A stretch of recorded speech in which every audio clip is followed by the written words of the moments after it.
Hey, thanks for bringing it to Veterans Info Tap. I'm glad you made it. Happy Monday for those that are watching as I post this. Thank you so much for all your support. Here's the headline, and it could be a bit disturbing. Advocates push bill for aging and disabled veterans as VA Secretary attacks the $1.7 billion price tag. I'm not sure. Is he attacking it because it's not enough, or is he attacking it because it's too much? We'll find out. This is on Stars and Stripes. It just came out June 28th, but I wanted to share it with you here today. So let's jump into it. Hit the thumbs up for me, subscribe, share with a friend, all that good stuff. I really appreciate it. The two asks, look, are really hit the thumbs up. Doesn't cost a nickel. Let the video run. The more time that it runs, the more that YouTube will push it on to others. And I really appreciate that. I understand your time is valuable. If you can't do it or you don't feel like it, obviously that's fine. But if you have the ability to, I really do appreciate it. All right, let's jump back into this. So advocates push bill for aging and disabled vets as VA Secretary attacks $1.7 billion price tag. Let's see what's going on here. Leading veterans organizations pressured lawmakers this week to approve an omnibus bill to expand community services for aging and disabled veterans as the top official for the Department of Veterans Affairs criticized its $1.7 billion price tag. I don't know. Let's find out. Let's go a little further. Again, this is on Stars and Stripes. I'll share the information with you in the description as well. So it goes on. Here's the quotation. I have concerns about new programs that don't come with new money. VA Secretary Dennis McDonough said Tuesday about the Senator Elizabeth Dole 21st Century Veterans Healthcare and Benefits Improvement Act, which contains 22 provisions for providing veterans health benefits and services in community-based settings and at home. Hours after the VA Secretary discussed the omnibus bill at his monthly news conference, a coalition of veterans organizations held their own news conference at Washington headquarters of the Veterans of Foreign Wars to voice support for the bill. Participants included the Disabled American Veterans, American Legion, Elizabeth Dole Foundation, the PVA, for those that don't know, the Paralyzed Veterans of America, great organization, a Tragedy Assistance Program for Survivors, and Wounded Warrior Project, among others. So, big names in the veteran service organization world out there supporting this. Moves on with another quotation. With the November elections approaching, the next few weeks are the last and best opportunity for Congress to pass meaningful legislation supporting veterans, the coalition said in a joint statement about the Dole Act. The bill was introduced in May by Representative Juan Cismani out of Arizona, and it has 27 Republican co-sponsors. No hearings have been scheduled on the legislation, which was referred to the House Committee on Veterans Affairs, Natural Resources, and Armed Services, but opposition from some Democrat lawmakers has raised doubts about passage of the bill. Now, I had mentioned this a couple of days ago on another video that I pushed out, so watch that one as well. It's about the I can't remember what it said now, but basically that the legislation is stalling, the bill is stalling. So House Republicans have hijacked this is a quotation, again, political season. House Republicans have hijacked a historically bipartisan process for veterans packages to push their main priority of privatizing VA healthcare, said Representative Takano out of California earlier this month. So here's my question.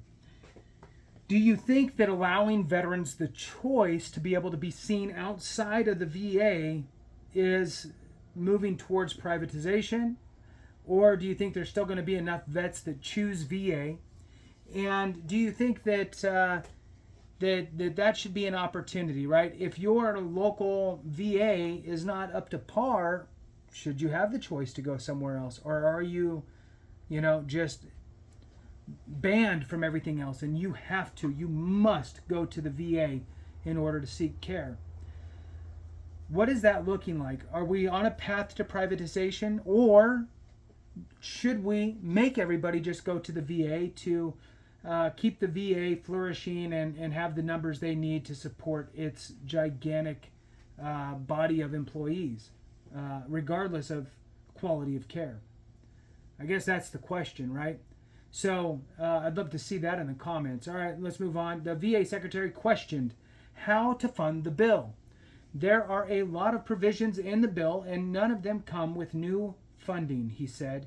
And I've discussed a lot about making sure that we're meeting all the demands for VA in the context of the budget agreement. And it's a very generous budget agreement.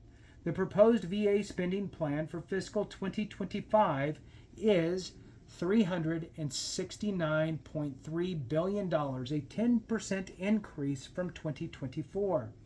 I know the Secretary has concerns about the funding VA will require. However, creating or expanding programs before funds are requested and approved is a standard legislative process, said Randy Reese, the executive director of the Disabled American Veterans in Washington. Veterans have waited long enough, and we demand Congress send the Dole Act to the President's desk immediately. VA should then seek Congress approval for necessary appropriations to implement the legislation. McDonough in recent weeks has talked about the challenges for continuing to fund VA health programs as the demand for private care increases. Either the VA purchases the care for the veteran in the community, or we ensure that the VA has all the capacity in-house to provide that care, he said. That gets more difficult as more veterans are referred to private doctors for their care. Again, it becomes a self-preservation mechanism for the VA. So it's a little bit difficult when it comes to, I guess, hearing the VA's perspective on it, because quality of care doesn't necessarily fit in that kind of mindset of, look, we need veterans to come through the door so we can self-preserve, right?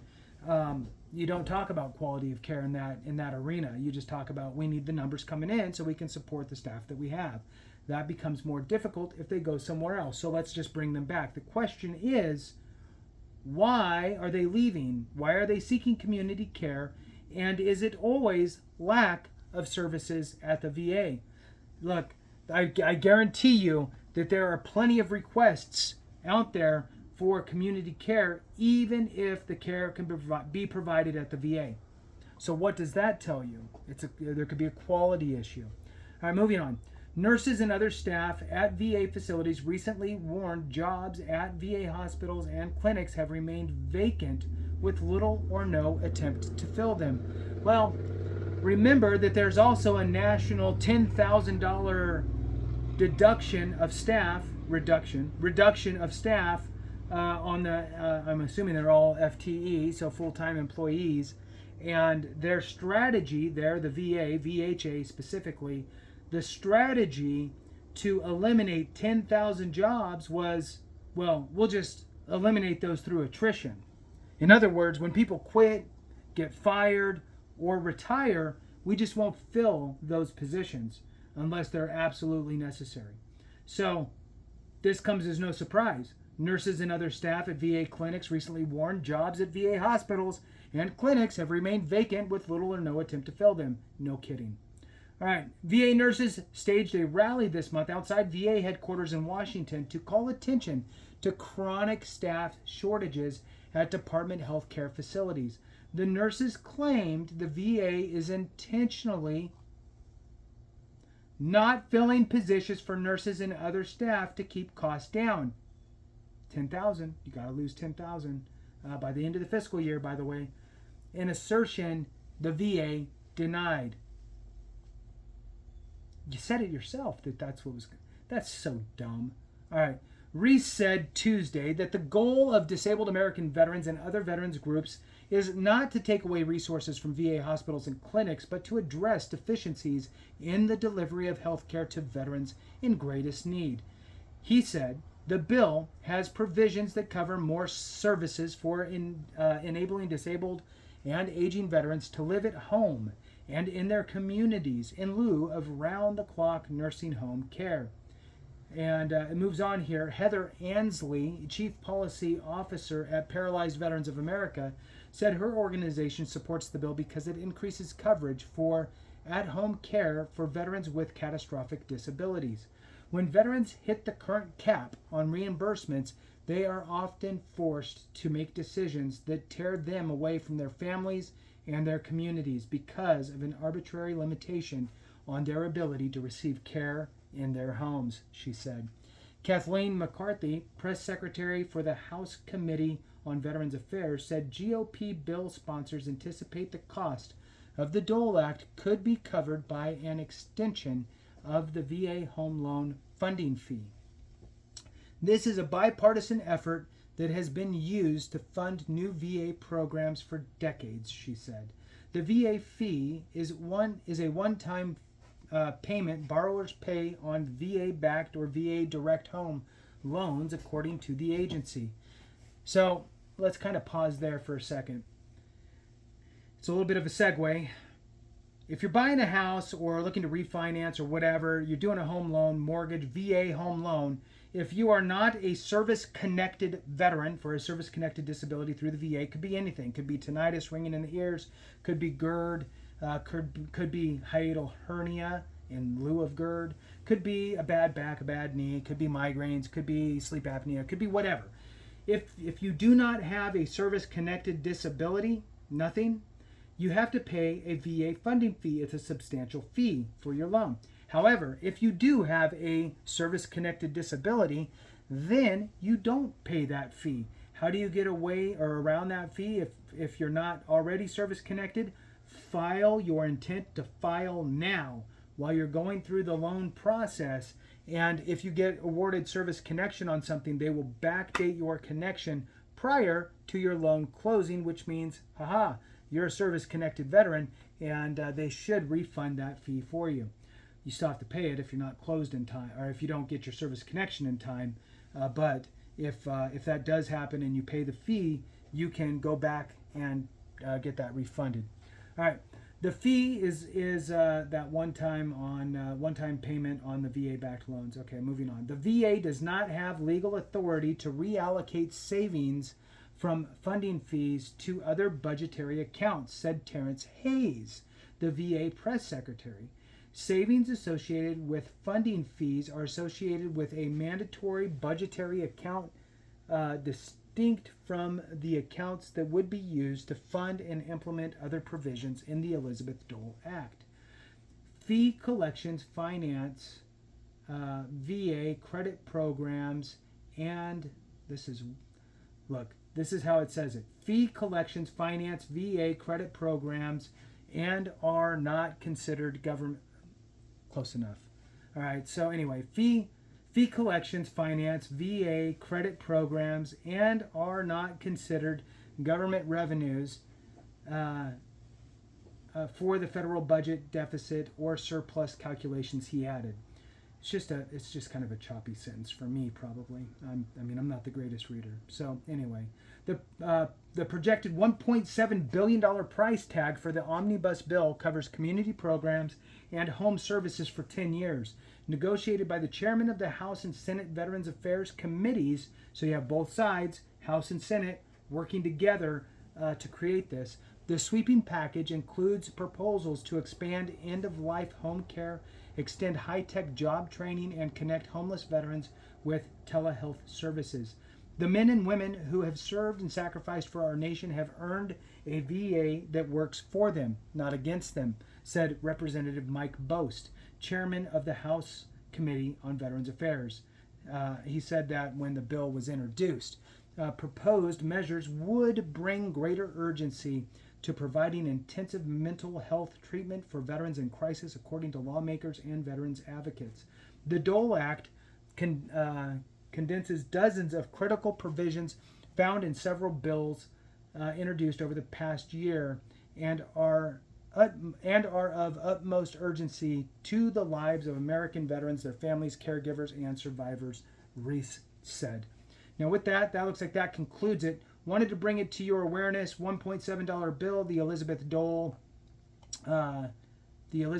Act. It's longer than that, but close enough. It's the only one that's going through with her name on it that I'm aware of. So with that, what are your thoughts? Should they push it through? Should you reach out to your congressional members and let them know that you support it as a voting constituent, right? That's an important piece, especially if they're on for re-election. So with that, thank you so much for watching. I appreciate each and every single one of you so very much, especially if you hung on to the end. That's huge. I really do appreciate it. So remember, if we don't take care of each other, something went wrong.